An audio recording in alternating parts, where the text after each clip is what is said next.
Well, here we are for another episode, and we're super excited today because we have a special episode. We have a guest from Ancestry on, and Jennifer Utley. She is the director of research at Ancestry and has been there for 25 years. We connected through Jennifer because on LinkedIn we connected with the CEO, Deborah Liu, and she sent us to connect with you. And we're just so excited because Ancestry is a huge part of our podcast, as our listeners know. So, with no further ado, welcome. Great. Thank you. So happy to be here. Really happy to have you. We've manifested it. Once again, we Yes. manifested a special episode. The first time was with Nancy Verrier, the writer of The Primal Wound, because we have been breaking down that book. Right. And now, because of Ancestry constantly being mentioned, most of our guests have used it. We thought we need somebody here from Ancestry. And we've used it. Yes. Well, good. Well, good. I'm glad to have, when Ancestry started DNA, we didn't know what our jobs would change into, and we had to learn how to do genetic genealogy. So we kind of taught each other, and then we created a plan and we got better at it, and we used the new things. And then we got to use this. We do a handful of television programs. So one of the things that we worked on is the show Long Lost Family on TLC. So I think that's kind of where we cut our teeth. And we got to try, new techniques, and we've met a lot of great people. So it's been a ride. It wasn't something I was expecting to do, but I'm really grateful that I've been able to do it. I've watched that show. Boy, is it a Yes. tearjerker. As Sarah called me, I've been crying watching. Yeah, when I show people, like before the episodes would air, the week before I'd get people together so that they could watch it before. We'd get advanced copies, and I called it the lunch and cry. So you'd bring your lunch and then you'd cry. So yeah, they're very touching. But it's nice to see how many of those great reunions go so well. Oh, yeah. And we've had every guest we've had, they have literally said, I couldn't get my records from here and I couldn't do this, but I went on Ancestry. I mean, it's literally like the thing that comes up the most with us. And so we're just it's definitely been a game changer, right? Because people finding people that they never would have been able to find. And I mean, it really, which probably has some ups and downs. There's probably some, wait a minute, I was expecting that. Could you just, let's say for the novice that is just logging onto your account, onto ancestry.com, they've just started an account, they have no idea what to do, or they have really limited information. How would you use those records the most effectively to get information, would you say? Well, the first thing I would do is start with a DNA test, right?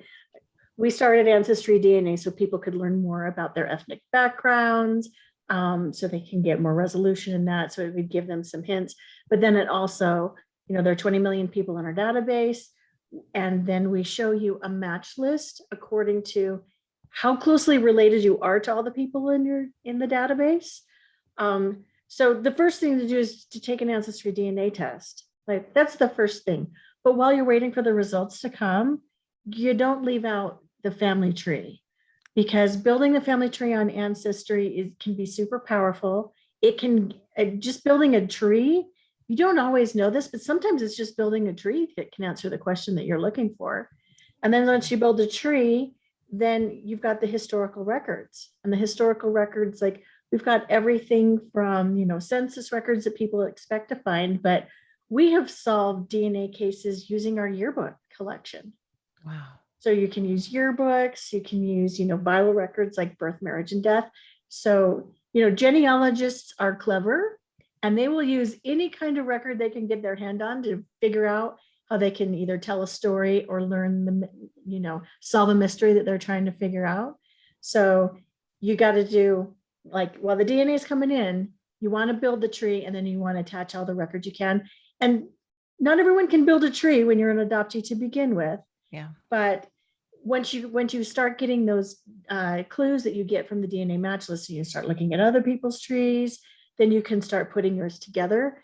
And that makes it so that you can use all the features of Ancestry DNA use them in the most productive way, right? You want to be able to use all the tools that we've created and, you know, the ones that we will create in the future. It And is. Tom- It's incredible. Oh, sorry, Louise. I was just going to say it's Yeah. incredible how the technology keeps changing. Because I just got an email like 2 weeks ago that Yeah. my DNA had updated again to now I was less Irish than I was 2 weeks ago. Right. It's incredible, the technology. And I was telling Sarah last week, I started to build my own tree, which we've been on Ancestry for a while, but it's kind of that adoptee thing where you dabble and you're not sure what you want to know and all these things. And this is probably what a lot of adoptees go through is like, we've heard it. In fact, they'll get on, then they get off, they get on and they get off. And so I started to build my own little tree, like, oh, I can build a tree. I got so many records. I'm looking at people's stuff like, wow, this is crazy. I was calling Sarah every 5 minutes, like, this is crazy. I was up all night. Right. Well, even if it really you don't gives know you who your background. Yeah. Yeah, if you don't know who your bio parents are, you still have family, like family that's Yeah. alive today. So you can build your current family while you're waiting. Mhm. And then there's also something about that ethnicity estimate. So if you're searching and you don't know the family you belong to yet, seeing that ethnicity estimate, you know, just to tell you, you know, what percentage you are from this area and what Oh, percent yeah. from this, that can ground you in something Mm-hmm. and have you feel like you belong to something. And then the community. So I don't know if you know the difference between the two. So the No. ethnicity, that pie chart with the different percentages, that's your DNA 1,000 years ago. So when you see you're a little more Irish or you're a little more German or you're a little more Ghanaian, that's 1,000 years ago. And that's the Really? part, like we have updates every year because we gather more trees and we gather more DNA and we can refine the resolution in those areas and we can expand what we call a reference panel. So we tested all these people throughout the world who had deep roots in particular regions. And as that gets bigger and as the science gets better, we can update that every year. So every year it's called an ethnicity estimate for a reason.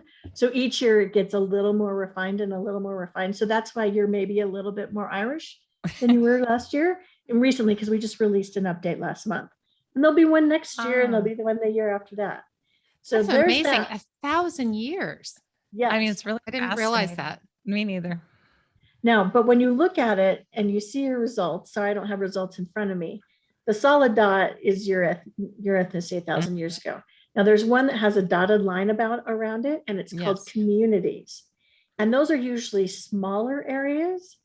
And what that's saying is, you know, we had all these DNA results coming in and our science team was looking at it and they're like, we've got these smaller things coming together. What are these?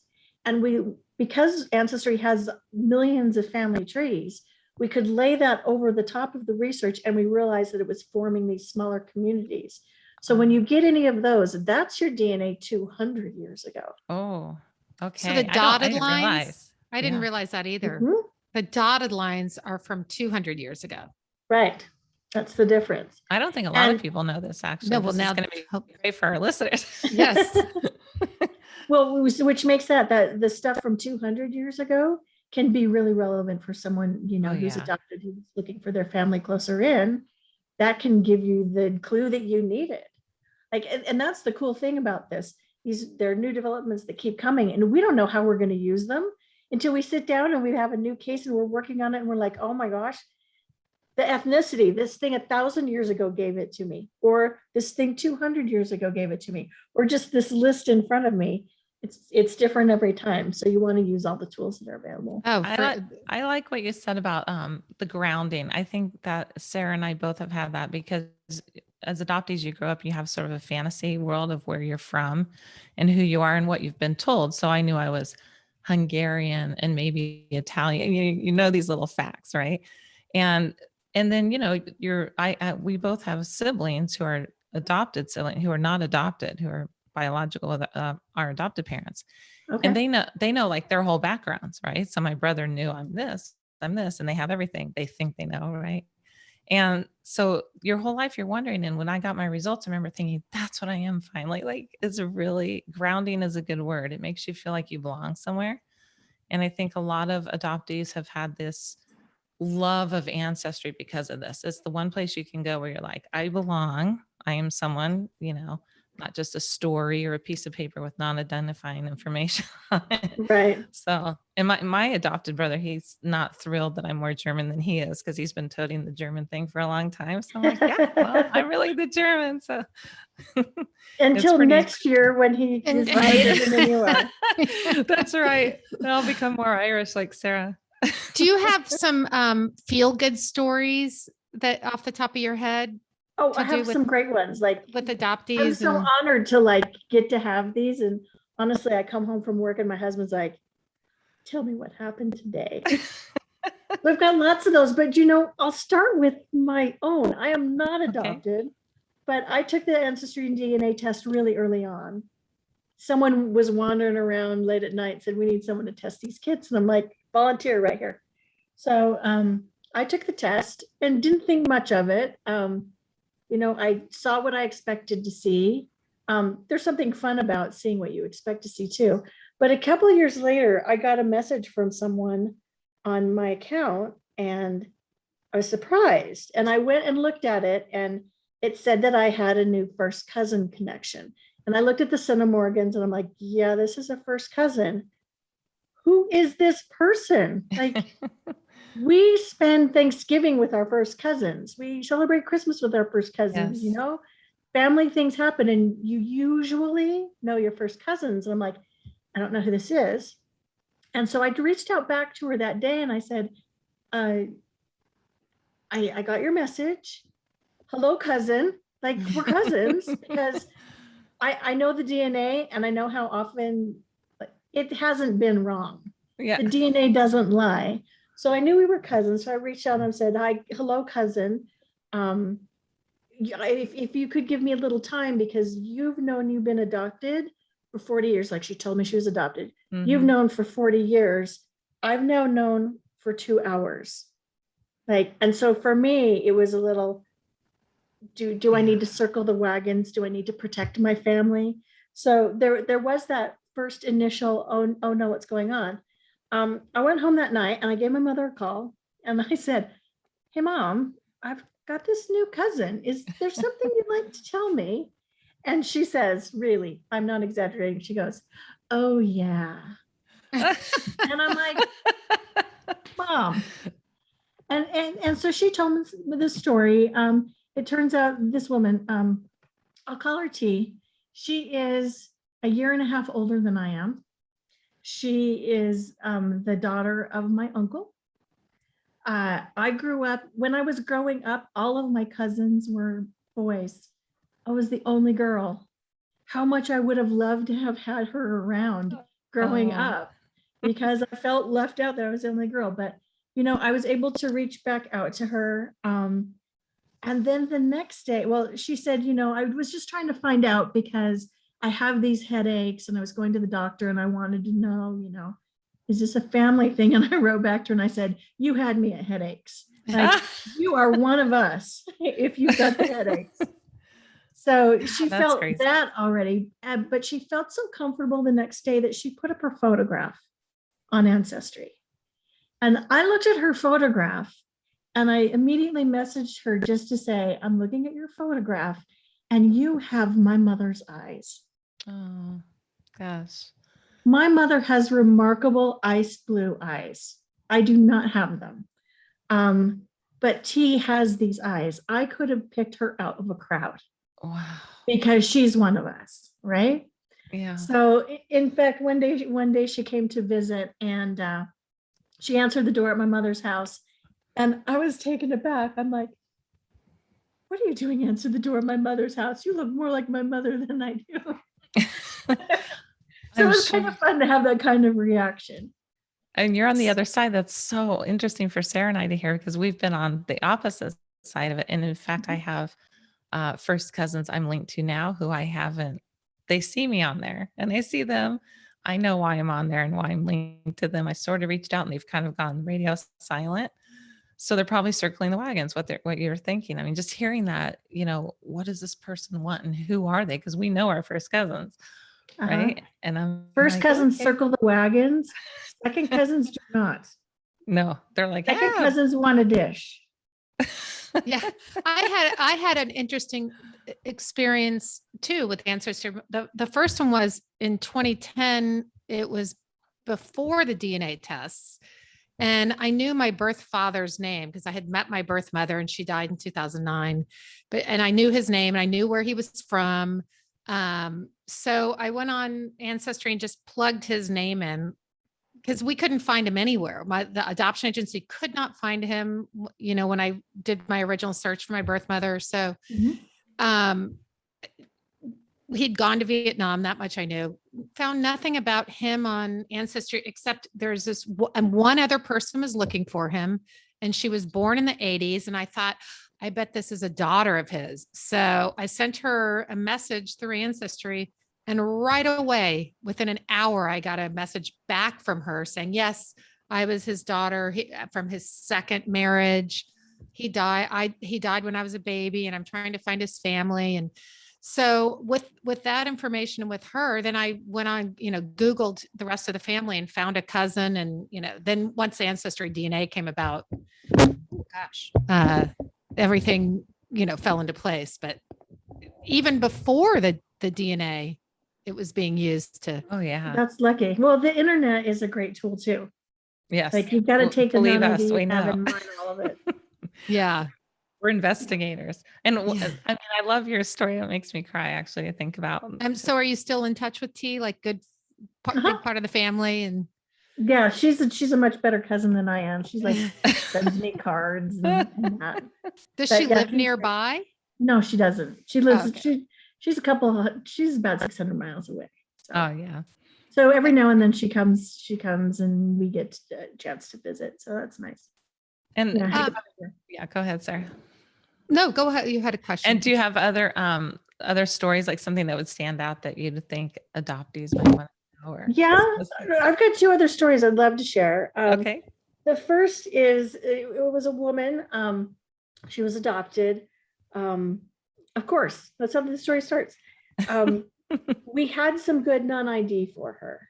So, we got her DNA results in and we were able to, like, you probably at some point ought to do something where you teach everyone you find a common ancestor and you triangulate with other matches and you build trees, to figure out where everybody fits in. And then that helps you decide where you were at. But one thing that really helped us with hers is we had really good non-ID, which identified for us that she was the second of 7 children. So we started with the descendancy research and we used census records to find out everyone who was possible. And then we found all their people, and then we could rule people out based on DNA matches. But when we got to her family structure, we got to the place where there were 7 children. And we were finally able to find a family, I believe it was in Iowa, who had a family, or the family structure that was perfectly aligned. Now, the non-ID can be really nice and give you the family structure, but like in my cousin's case, the family structure was completely wrong. So when she contacted me, what do you mean by this? I'm like the non-ID. What does that mean? So non-ID, it's no one has the same ID, right? Non-ID, right? It's various clues that you have. But in this case, it had said there's 7 children. The oldest is a girl. The second's a girl. Then there's 3 brothers. And there's this, we knew that we were looking for a family that had this many kids and these genders. Oh, that's interesting. So we could find that. We finally found this family and we were able to identify the second daughter who was supposed to be the person we were looking for. And we thought we were pretty confident we had a name. So we went to Facebook to find her on Facebook and just scrolled through her public posts, right? We're just innocently scrolling and we get to our adoptee's birth date. And this woman had said, "Happy birthday to the daughter I had to give away, who one day I hope to reunite with." I gave me And chills. it was like, we knew we were right.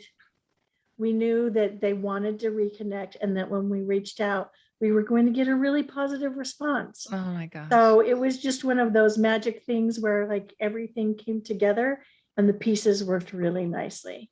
So that's one of my favorite stories. And then I got to be there. It was the first time that I got to be there for the reunion, And it was pretty special, especially when we found out how much music was a part of both their lives that they shared.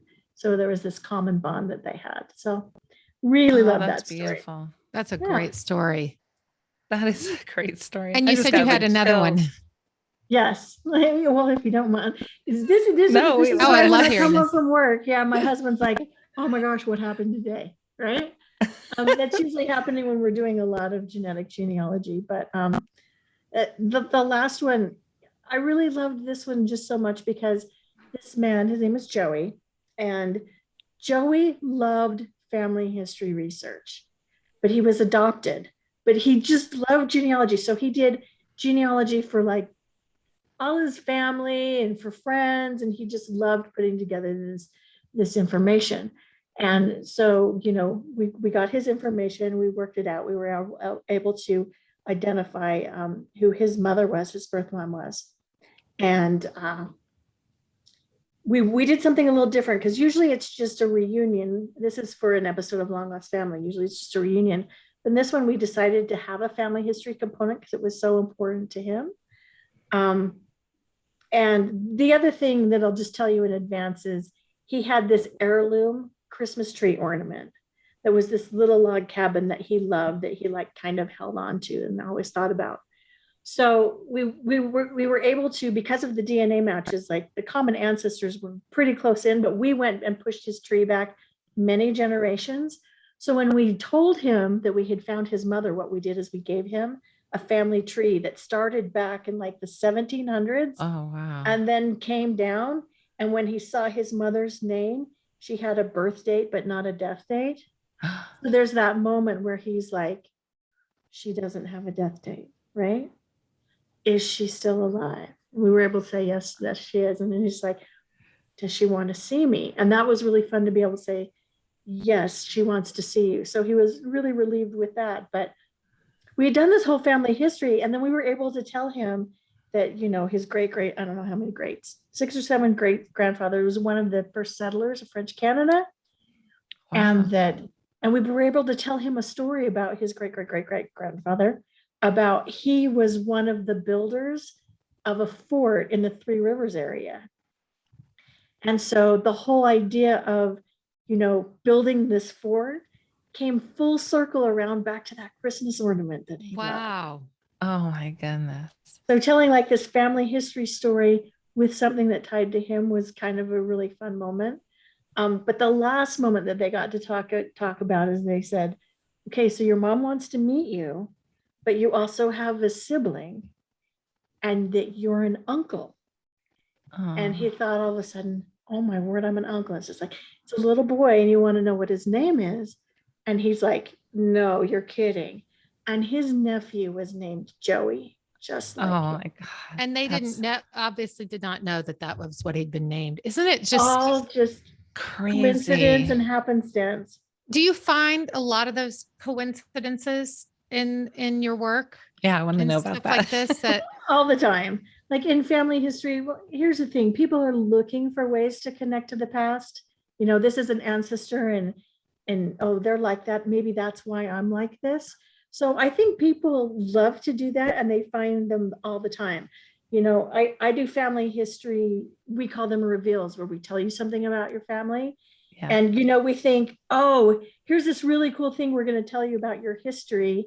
And that can go really well, but we never can anticipate. There's kickers all the time where people are like, no, this is the thing. Look, he's, oh, I don't know what it is. I love bubble gum and they love bubble gum. Not like you can get bubble gum in records, but like there's always something that people can say, oh, I wonder if that's why I like drawing. Yeah. Right. Right. So yeah, people see themselves in their ancestors all the time. That's why it's nice to like look back and learn about them, because it can inform your life today. Like there's a reason to go out and learn that, right? I feel like there's something like a connection. When I was looking at my thing, my biological mom died in the 70s. Her name was Linda, and the love of her life in her 20s was Jack. His name was John Robert, and I found him because of my ancestry tree. He goes by Jack, and I never knew that. And I have one son named Jack, and I named him Jack, not John. And I always wanted the name Jack. I had like 5 girls' names picked out and the name Jack. And so when I read that, I'm like, what? Like this, is Mhm. that just coincidence or is it some weird universal thing you absorb? I think you could argue both ways, but I like to think it's more than just coincidence. Me too. Yeah, the scientists in you would say otherwise. That's true. We feel like there's like the scientist says this, and then there's that weird thing that happens with all of this. It's very strange. Right. Do you know, have you had any people that have found that didn't want to be found Yeah. and any kind of issue with that you know of? Well, one thing I've learned with all of this is that adoption's not easy. Mhm. People don't go into it lightly. Like there's a lot of feelings around it. Like it's not just, no one does it casually, right? So it's supercharged, whether there's feelings of remorse or guilt or, any of those things, it's really important to me because I've reached out to so many people that it's hard to experience any part of that, right? And that people are human and they make mistakes and sometimes they mess up or maybe make the decisions they weren't, super happy. And we need to give them just as much, we need to give more people these days, just like the ability to, we've made mistakes, let's forgive Yes. people for it. Great. And I do think that if you take a DNA test, you're going to be surprised by something. Mhm. Now, I don't know, if you're going to have a new cousin or you're going to be like, I heard the story this morning of a man who was convinced he was Norwegian and is really unhappy about having Swedish roots. I don't know why, but you're going to find some sort of surprise. So, it's good to embrace that. But people did not realize that being a part of the adoption, that maybe that meant that sometimes that someone was going to find out about it. Yeah. And I just always want to tell people to, when you contact people, first of all, be really kind, right? You just don't know what you're walking into. And you've got to respect their wishes. Some people don't want to be found. But you also need to give it time because some people just need time to wrap their heads around it. And it Yeah. also, you've got to think about having something like this happen and, be revealed could matter to their family they have right now. And in no point does anyone want to hurt those kinds of relationships. So you've got to be kind. You've got to think about what they're doing and respect their wishes. But I will say most of the people we contact are very open to it. It's a relief of a burden. I will say the best calls I've made have been to gay men who never thought they were going to have a chance to be a father and who were so delighted, over the moon about being a father. So there are a few hard ones here and there, but I say for the most part, people are, embracing it. And honestly, if you are having a hard time, Ancestry does have people on staff who you can who are specialists who can talk you through it. So that is available, but I think most people are really excited to learn the truth. I think people really want to know the truth. Yes. So, and I think people deserve to know the truth. You don't deserve to have a relationship afterwards. That's something that you have to mold and nurture and respect everybody. But I do think that people should know the truth. I like that. Yeah. Is the show still on? No, we just got to do 3 seasons. Oh, Yeah, that's we need more. I loved it. I love the people I was working with. I love the work we were doing. It was just so positive and uplifting. I loved it. Yes, I loved it too. So then do you still work now then in helping people with reunion? Sometimes, yeah, different things come up. Sometimes it's maybe a new television show, a new partner. We work with different personalities who want to learn more, who've asked for help for things like that. And we also have a division. We have ancestry progenealogists who if people have a brick wall or they need help with this kind of thing, we have a whole division of 150 awesome specialists that you can hire to do your family tree or to figure out, who your bio parents are if you're struggling with that. So there's just lots of things that come to us, and we can never predict what's next. I like hearing that there's other resources, what you said about there's the other people you can go to if you're having a problem. Because I don't know that I knew that, because some of our listeners may have that, want to have a further help with something, or they're stuck or not sure how to contact, or, it is complicated, like you said. And adoptees do want to know who they are. And that's a big thing with birth records, right? That are closed everywhere. So Ancestry's opened up like, oh, who we are. But then I like also what you said about you have to give people time and respect privacy, and the relationship has to be earned always in any relationship. Sure. I think I like how you said that. It's very important. And this is mere speculation. I just wonder if there's some correlation between DNA testing, coming into the mainstream as much as it has, and now states kind of Yes, opening their records more. New York just officially opened their records, I think, in December of 2020. Yeah. Imagine that. It took that long. Right. To be able to find out. I mean, even as an adoptee, like, so even if you don't want to necessarly meet your birth parents, just knowing who you are, like the ethnicity, like you said, health-wise, even health-wise, and all that stuff. That's been a recurring theme with our guests who are adoptees, that, when they finally had a child, they're like, oh, well, now I need to know who I am and where I come from. And it's a pretty interesting concept to not know that about yourself. Right. Well, and at the same point, I have a dear friend who's adopted, who's very much don't want to know. Mm-hmm. I have a friend like that. These are my parents, and I respect that too. Like, everybody's in a different That place. was me for most of my life. So that's it. And it takes it. Everyone, there are people that could be like that forever, and it's just that's how they feel. Mm-hmm. And we have to respect that. It's such a big community that we didn't even know we were part of, that now we're a part of. So it's been very interesting to learn all of this. And in every episode, when someone says, oh, and then Ancestry helped me, or I contacted, we're like, gosh, we really have to talk to Ancestry about this.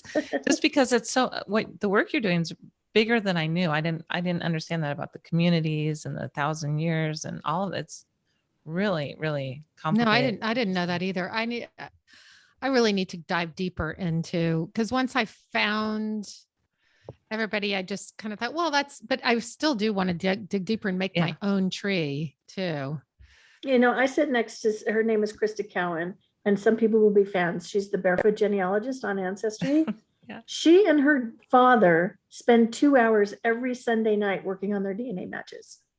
Wow. Every Sunday. Like, I think in the last 3 years, they've missed like 2 Sundays. So, if someone of Krista Cowan's caliber is still finding discoveries in her DNA, y'all, we're not done. We've all got a lot of work to do. Yeah.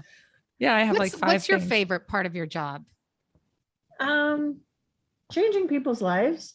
Like, I feel like when I get up in the morning, I'm doing stuff that matters to people. Mm-hmm. Family history matters. Knowing where you belong matters. Feeling a part of something matters. And so I feel like what I'm working on helps more people feel that and feel connected, because we feel so disconnected these days. I mean, the fact that we're doing this on Zoom, right? Yeah, right. Mm-hmm. We feel really disconnected. So I like the idea that it connects us together. And also, it's just so much fun. I mean, 30 years ago, you couldn't learn all this stuff in the comfort of your home, right? Yeah. You had to go places and scroll through microfilm and cross your fingers that you were going to get it. And now it's just right at our fingertips. I know. I was going into the having lived in Los Angeles back then, and I started my search sometime in the early 90s. Just I would dabble, and I would go to get the records at the Mormon church on the west side of Los Angeles, because that was where all the records were kept, and I'd have to go through this whole process. I knew nothing about my background, so I couldn't find anything, but it's definitely come far, and it's been so life-changing for me.